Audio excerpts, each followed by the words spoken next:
নমস্কার বন্ধুরা, south with Dipanjan চ্যানেলে আপনাদের সকলকে স্বাগত জানাই। আপনারা শুনছেন শ্রীম কথিত শ্রী শ্রী রামকৃষ্ণ কথামৃতের পরিশিষ্ট 5। চলুন আজকের পর্বটি শুরু করা যাক।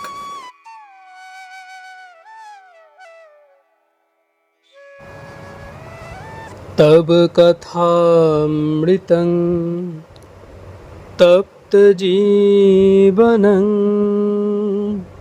কবিভিরীরিতং কল্মষাপহম শ্রবণমঙ্গলং শ্রীমদাততং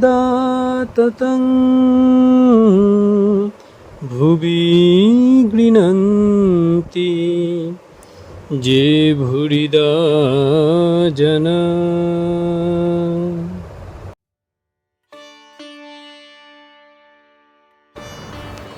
ক শ্রীরামকৃষ্ণ ও শ্রীযুক্ত বঙ্কিম। প্রথম পরিচ্ছেদ। শ্রীযুক্ত অধরলাল সেনের বাড়িতে ঠাকুর শ্রীরামকৃষ্ণের ভক্ত সঙ্গে কীর্তনানন্দ ও শ্রীযুক্ত বঙ্কিমচন্দ্র চট্টোপাধ্যায় ইত্যাদির সঙ্গে কথোপকথন। আজ ঠাকুর অধরের বাড়িতে আসিয়াছেন। 22শে অগ্রহায়ণ, কৃষ্ণা চতুর্থী তিথি, শনিবার, ইংরেজি 6ই ডিসেম্বর 1884 খ্রিস্টাব্দ। ঠাকুর পুষ্যা নক্ষত্রে আগমন করিয়াছেন। অধর ভারী ভক্ত, তিনি ডেপুটি ম্যাজিস্ট্রেট। বয়ক্রম 29-30 বৎসর হইবে। ঠাকুর তাহাকে অতিশয় ভালোবাসেন। অধরেরও কি ভক্তি! সমস্ত দিন অফিসের খাটুনির পর মুখে ও হাতে একটু জল দিয়াই প্রায় প্রত্যহই সন্ধ্যার সময় ঠাকুর শ্রীরামকৃষ্ণকে দর্শন করিতে যাইতেন। তাহার বাড়ি শোভাবাজার বেনেটোলা। সেখান হইতে দক্ষিণেশ্বর কালীবাড়িতে ঠাকুরের কাছে গাড়ি করিয়া যাইতেন। এইরূপ প্রত্যহ প্রায় 2 টাকা গাড়ি ভাড়া দিতেন। কেবল ঠাকুরকে দর্শন করিবেন, এই আনন্দ। তাহার শ্রীমুখের কথা শুনিবেন, এমন সুবিধা প্রায় হইত না। পৌঁছিয়াই ঠাকুরকে ভূমিষ্ঠ হইয়া প্রণাম করিতেন। কুশল প্রশ্নাদির পর তিনি মা কালীকে দর্শন করিতে যাইতেন। পরে মেঝেতে মাদুর পাতা থাকিত, সেখানে বিশ্রাম করিতেন। ঠাকুর নিজেই তাহাকে বিশ্রাম করিতে বলিতেন। অধরের শরীর পরিশ্রমের জন্য এত অবসন্ন থাকিত যে তিনি অল্পক্ষণ মধ্যে নিদ্রাভিভূত হইতেন। রাত্রে 9টা-10টার সময় তাহাকে উঠাইয়া দেওয়া হইত।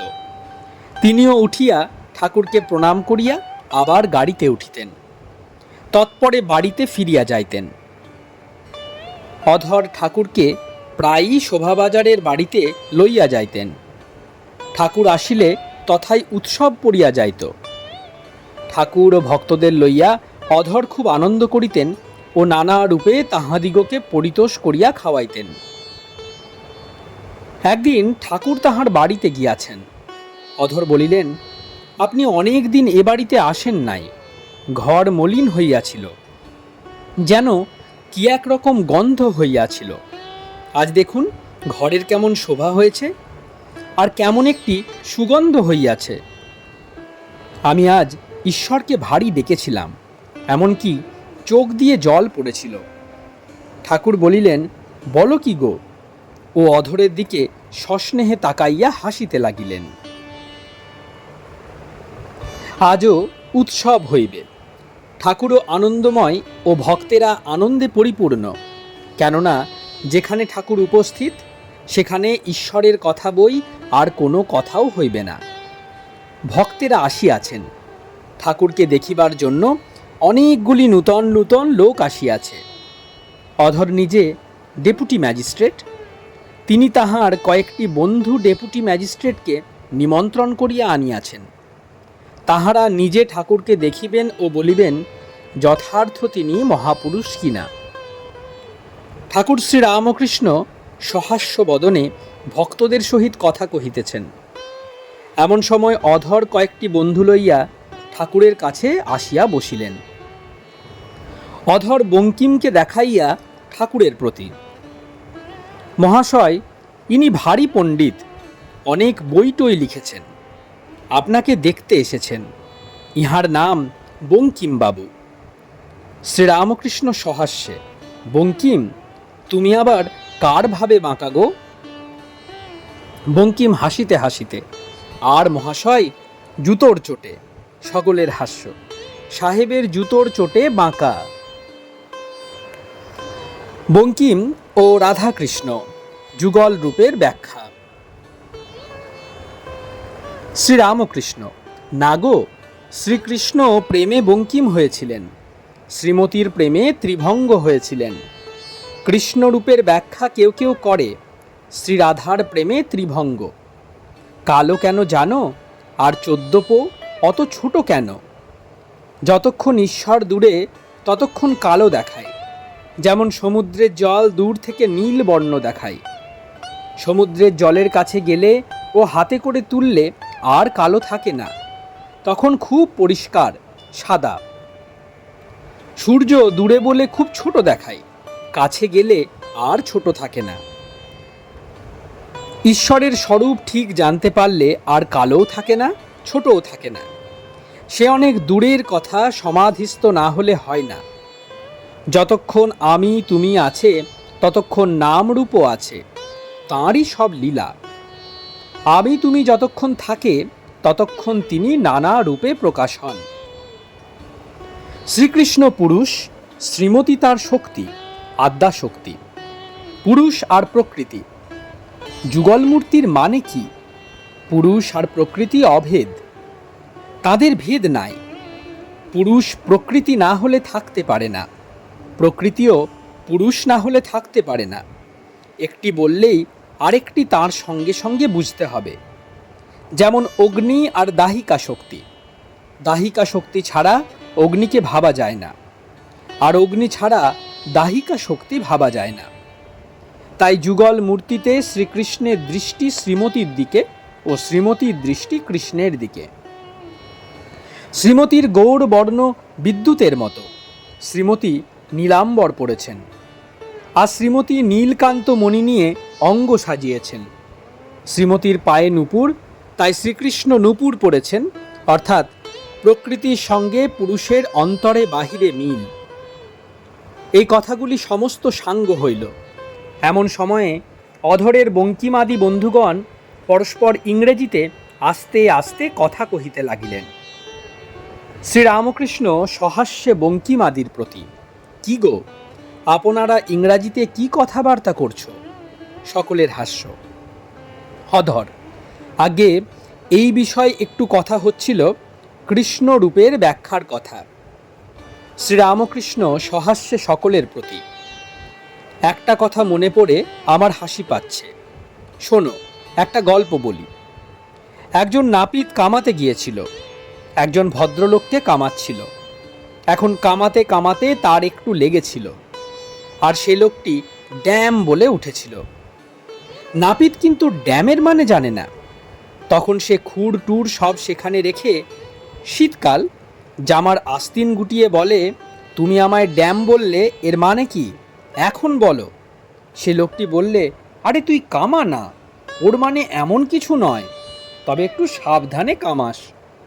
নাপিত সে ছাড়বার নয়, সে বলতে লাগলো, ড্যাম মানে যদি ভালো হয় তাহলে আমি ড্যাম, আমার বাপ ড্যাম, আমার 14 পুরুষ ড্যাম।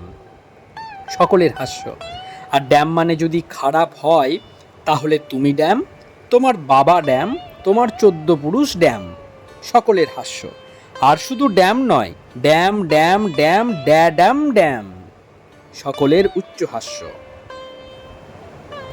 দ্বিতীয় পরিচ্ছেদ, ঠাকুর শ্রীরামকৃষ্ণ ও প্রচার কার্য। সকলের হাস্য থামিলে পর বঙ্কিম আবার কথা আরম্ভ করিলেন। বঙ্কিম, মহাশয়, আপনি প্রচার করেন না কেন? শ্রীরামকৃষ্ণ হাসিতে হাসিতে, প্রচার? ওগুলো অভিমানের কথা। মানুষ তো ক্ষুদ্র জীব। প্রচার তিনিই করবেন যিনি চন্দ্র সূর্য সৃষ্টি করে এই জগৎ প্রকাশ করেছেন। প্রচার করা কি সামান্য কথা? তিনি সাক্ষাৎকার হয়ে আদেশ না দিলে প্রচার হয় না। তবে হবে না কেন? আদেশ হয়নি, তুমি বকে যাচ্ছ। ওই দুদিন লোকে শুনবে, তারপর ভুলে যাবে। যেমন একটা হুজুক আর কি। যতক্ষণ তুমি বলবে ততক্ষণ লোকে বলবে, আহা, ইনি বেশ বলছেন। তুমি থামবে, তারপর কোথাও কিছুই নাই। যতক্ষণ দুধের নিচে আগুনের জাল রয়েছে ততক্ষণ দুধটা ফোঁস করে ফুলে ওঠে। জালও টেনে নিলে আর দুধও যেমন তেমনই কমে গেল। আর সাধন করে নিজের শক্তি বাড়াতে হয়, তা না হলে প্রচার হয় না। আপনি শুতে স্থান পায় না, শঙ্করাকে ডাকে। আপনারই শোবার জায়গা নাই, আবার ডাকে, ওরে শঙ্করা আয়, আমার কাছে শুবি আয়। হাস্য। ওদেশে হালদার পুকুরের পাড়ে রোজ বাহ্যে করে যেত। লোকে সকালে এসে দেখে গালাগালি দিত। লোক গালাগালি দেয়, তবু বাহ্যে আর বন্ধ হয় না। শেষে পাড়ার লোক দরখাস্ত করে কোম্পানিকে জানালে। তারা একটি নোটিশ মেরে দিলে, এখানে বাহ্যে প্রস্রাব করিও না, তা করিলে শাস্তি পাইবে। তখন একেবারে সব বন্ধ, আর কোনো গোলযোগ নাই। কোম্পানির হুকুম সকলের মানতে হবে। তেমনি ঈশ্বর সাক্ষাৎকার হয়ে যদি আদেশ দেন, তবেই প্রচার হয়, লোকশিক্ষা হয়। তা না হলে কে তোমার কথা শুনবে? এই কথাগুলি সকলে গম্ভীরভাবে স্থির হইয়া শুনিতে লাগিলেন।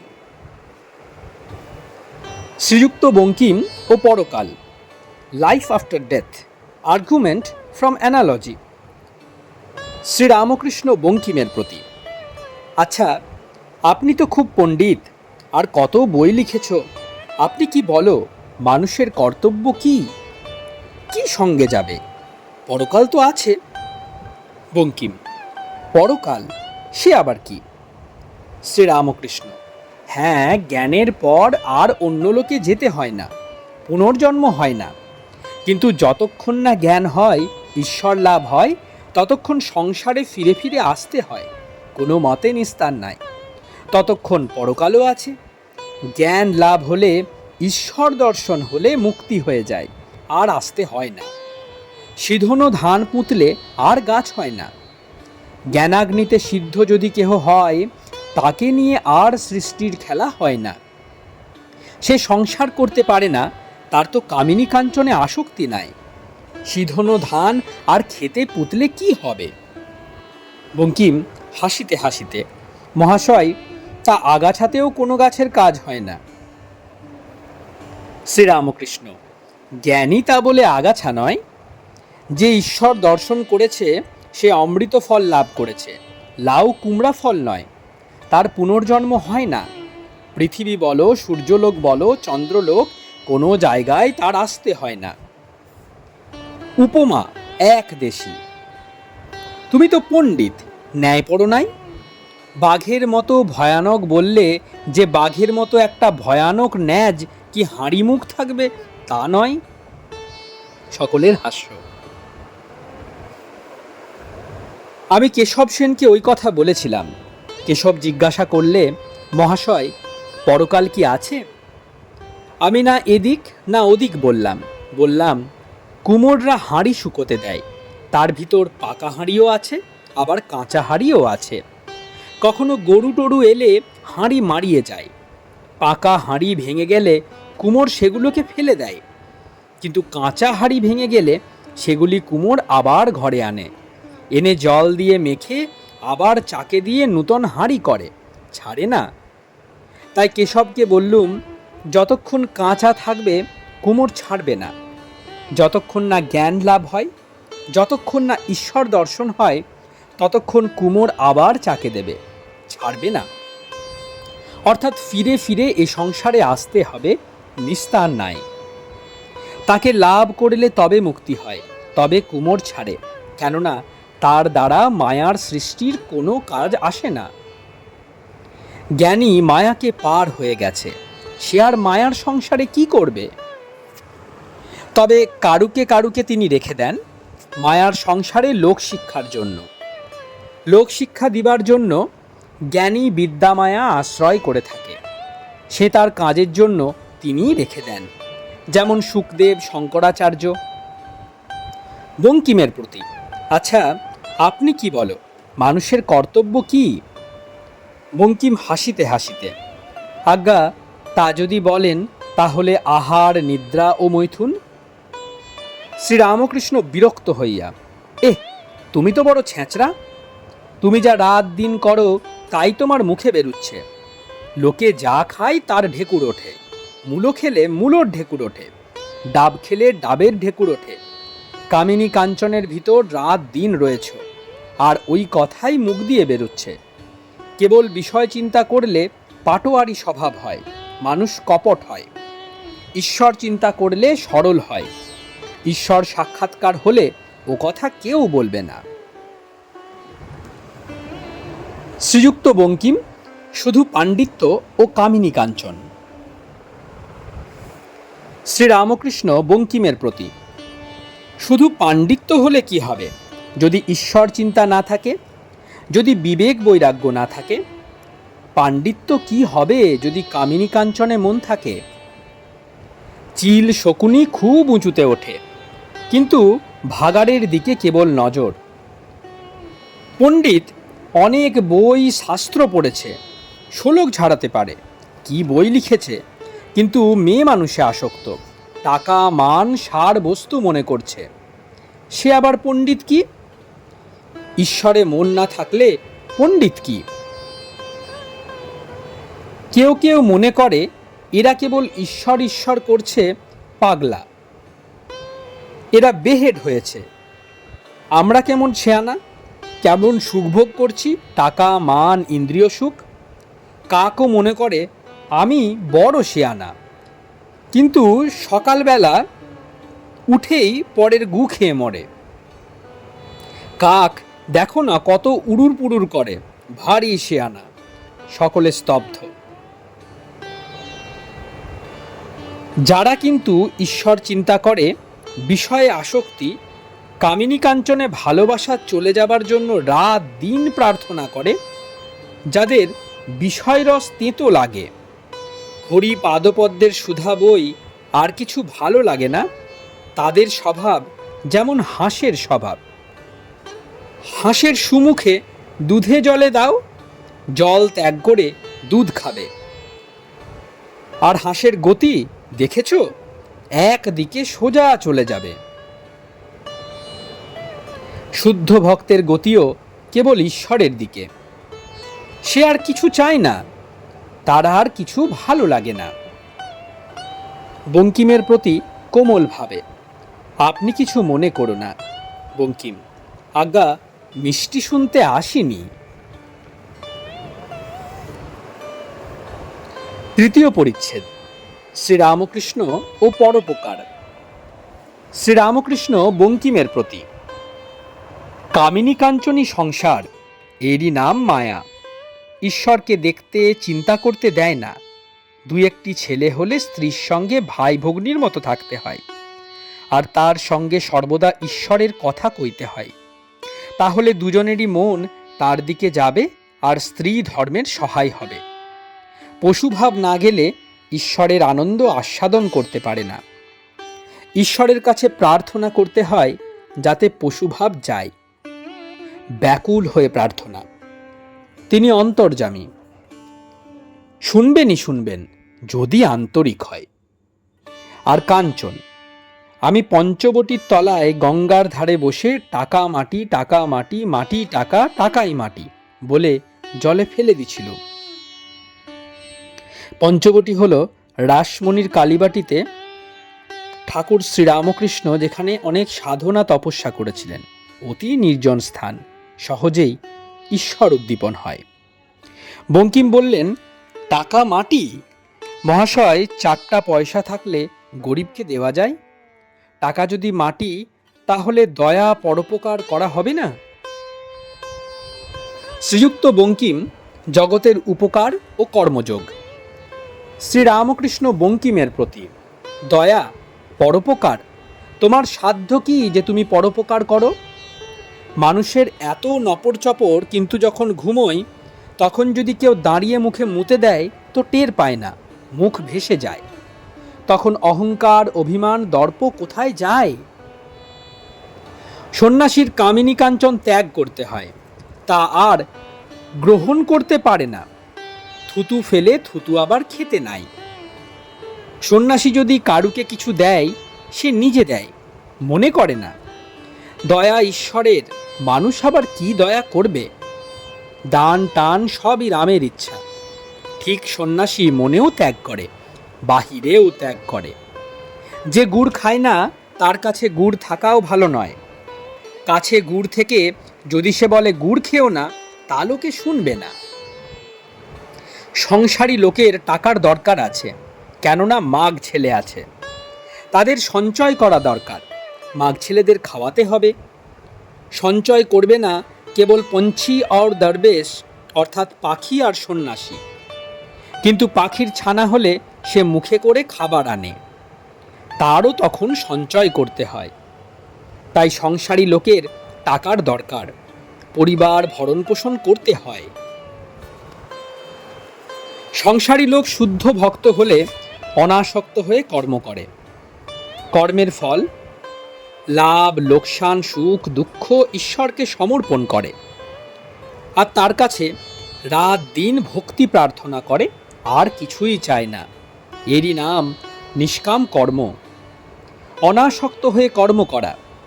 সন্ন্যাসীরও সব কর্ম নিষ্কাম করতে হয়, তবে সন্ন্যাসী সংসারীদের মতো বিষয়কর্ম করে না। সংসারী ব্যক্তি নিষ্কামভাবে যদি কাউকে দান করে, সে নিজের উপকারের জন্য, পরোপকারের জন্য নয়। সর্বভূতে হরি আছেন, তাঁরই সেবা করা হয়। হরি সেবা হলে নিজেরই উপকার হলো, পরোপকার নয়। এই সর্বভূতে হরির সেবা শুধু মানুষের নয়, জীবজন্তুর মধ্যেও হরির সেবা যদি কেউ করে, আর যদি সে মান চায় না, যশ চায় না, মরবার পর স্বর্গ চায় না, যাদের সেবা করছে তাদের কাছ থেকে উল্টে কোনো উপকার চায় না, এরূপভাবে যদি সেবা করে, তাহলে তার যথার্থ নিষ্কাম কর্ম, অনাসক্ত কর্ম করা হয়। এইরূপ নিষ্কাম কর্ম করলে তার নিজের কল্যাণ হয়, এরই নাম কর্মযোগ। এই কর্মযোগও ঈশ্বর লাভের একটি পথ, কিন্তু বড় কঠিন, কলিযুগের পক্ষে নয়। তাই বলছি যে অনাসক্ত হয়ে এরূপ কর্ম করে, দয়া দান করে, সে নিজেরই মঙ্গল করে। পরের উপকার, পরের মঙ্গল সে ঈশ্বর করেন, যিনি চন্দ্র সূর্য বাপ মা ফল ফুল শস্য জীবের জন্য করেছেন। বাপ মার ভিতর যা স্নেহ দেখো, সে তারই স্নেহ, জীবের রক্ষার জন্য দিয়েছেন।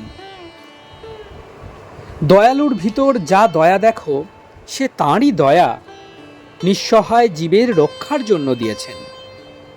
তুমি দয়া করো আর না করো, তিনি কোনো না কোনো সূত্রে তাঁর কাজ করবেন, তার কাজ আটকে থাকে না। তাই জীবের কর্তব্য কি আর কি? তাঁর শরণাগত হওয়া, আর তাকে যাতে লাভ হয়, দর্শন হয়, সেই জন্য ব্যাকুল হয়ে তাঁর কাছে প্রার্থনা করা। ঈশ্বরই বস্তু আর সব অবস্তু।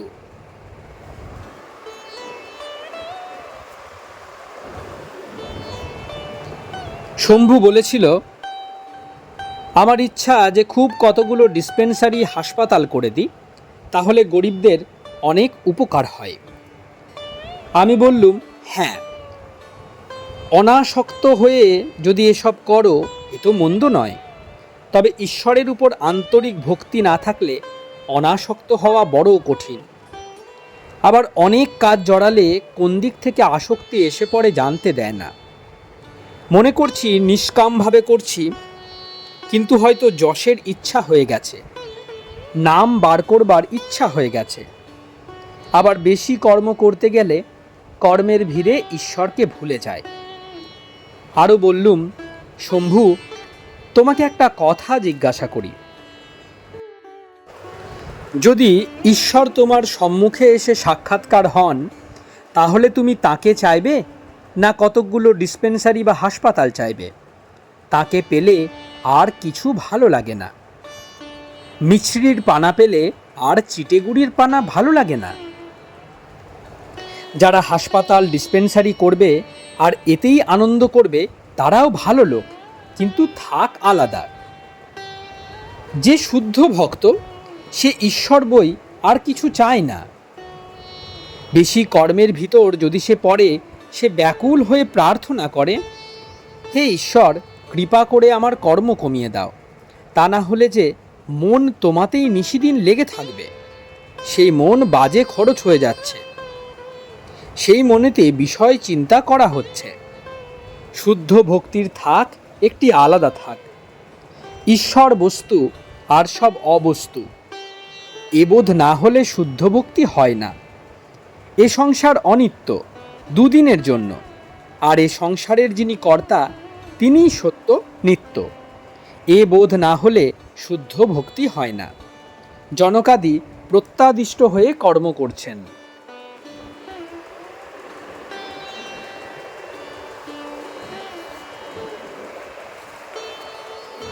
চতুর্থ পরিচ্ছেদ। আগে বিদ্যা না ঈশ্বর? শ্রীরামকৃষ্ণ বঙ্কিমের প্রতি। কেউ কেউ মনে করে শাস্ত্র না পড়লে, বই না পড়লে ঈশ্বরকে পাওয়া যায় না। তারা মনে করে আগে জগতের বিষয়, জীবের বিষয় জানতে হয়, আগে সায়েন্স পড়তে হয়। সকলের হাস্য। তারা বলে ঈশ্বরের সৃষ্টি, এসব না বুঝলে ঈশ্বরকে জানা যায় না। তুমি কি বলো, আগে সায়েন্স না আগে ঈশ্বর? বঙ্কিম: হ্যাঁ, আগে পাঁচটা জানতে হয় জগতের বিষয়। একটু এদিককার জ্ঞান না হলে ঈশ্বর জানবো কেমন করে? আগে পড়াশোনা করে জানতে হয়। শ্রীরামকৃষ্ণ: ওই তোমাদের এক, আগে ঈশ্বর তারপর সৃষ্টি। তাকে লাভ করলে দরকার হয়তো সবই জানতে পারবে। যদি যদু মল্লিকের সঙ্গে আলাপ করতে পারো জোশও করে, তাহলে যদি তোমার ইচ্ছা থাকে, যদু মল্লিকের কখানা বাড়ি, কত কোম্পানির কাগজ, কখানা বাগান, এও জানতে পারবে। যদু মল্লিকই বলে দেবে। কিন্তু তার সঙ্গে যদি আলাপ না হয়, বাড়ি ঢুকতে গেলে দারোয়ানরা যদি না ঢুকতে দেয়, তাহলে কখানা বাড়ি, কত কোম্পানির কাগজ, কখানা বাগান, এসব ঠিক খবর কেমন করে জানবে? তাকে জানলে সব জানা হয়, কিন্তু সামান্য বিষয় জানবার আকাঙ্ক্ষা থাকে না। বেদেও এ কথা আছে। যতক্ষণ না লোকটিকে দেখা যায়, ততক্ষণ তার গুণের কথা কওয়া যায়। সে যেই সামনে আসে, তখন ওসব কথা বন্ধ হয়ে যায়। লোকে তাকে নিয়েই মত্ত হয়, তার সঙ্গে আলাপ করে বিভোর হয়, তখন আর অন্য কথা থাকে না। আগে ঈশ্বর লাভ, তারপর সৃষ্টি বা অন্য কথা।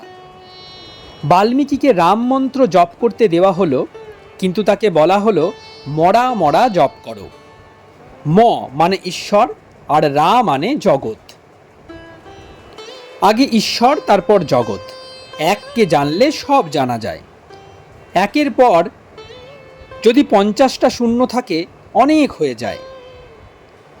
এককে পুছে ফেললে তারপর কিছুই থাকে না। এককে নিয়েই অনেক। এক আগে, তারপর অনেক। আগে ঈশ্বর, তারপর জীবজগৎ। তোমার দরকার ঈশ্বরকে লাভ করা। তুমি অত জগৎ, সৃষ্টি, সায়েন্স ফাইন্স এসব করছো কেন? তোমার আম খাবার দরকার। বাগানে কতশো আম গাছ, কত হাজার ডাল, কত লক্ষ কোটি পাতা, এসব খবরে তোমার কাজ কি? তুই আম খেতে এসেছিস, আম খেয়ে যা। এ সংসারে মানুষ এসেছে ভগবান লাভের জন্য। সেটি ভুলে নানা বিষয়ে মন দেওয়া ভালো নয়। আম খেতে এসেছিস, আম খেয়েই যা। বঙ্কিম: আম পাই কই? শ্রীরামকৃষ্ণ: তাকে ব্যাকুল হয়ে প্রার্থনা করো। আন্তরিক হলে তিনি শুনবেনই শুনবেন। হয়তো এমন কোনো সৎসঙ্গ জুটিয়ে দিলেন যাতে সুবিধা হয়ে গেল। কেউ হয়তো বলে দেয়, এমনি এমনি করো, তাহলে ঈশ্বরকে পাবে। বঙ্কিম: কে? গুরু? তিনি আপনি ভালো আম খেয়ে আমায় খারাপ আম দেন? হাস্য। শ্রীরামকৃষ্ণ: কেন গো? যার যা পেটে সয়। সকলে কি পলুয়া কালিয়া খেলে হজম করতে পারে? বাড়িতে মা ছেলে, মা সব ছেলেকে পলুয়া কালিয়া দেন না। যে দুর্বল, যার পেটের অসুখ, তাকে মাছের ঝোল দেন। তা বলে কি মা সে ছেলেকে কম ভালোবাসেন?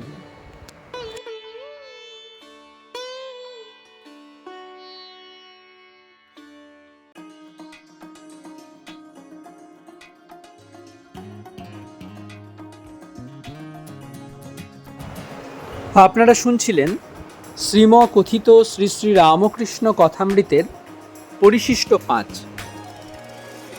আমাদের পর্বগুলি কেমন লাগছে অবশ্যই জানাবেন। আপনার পরিবারের সকলের মধ্যে এবং বন্ধু বান্ধবের মধ্যে ভিডিওগুলি অবশ্যই শেয়ার করে দেবেন। আমাদের শাউট উইথ দীপাঞ্জন চ্যানেলটি অবশ্যই সাবস্ক্রাইব করবেন এবং বেল আইকনটি প্রেস করবেন। চলুন আজকের পর্বটি আমরা শেষ করি, কিন্তু তার আগে প্রণাম করি। জয় ঠাকুর, জয় মা, জয় স্বামীজি।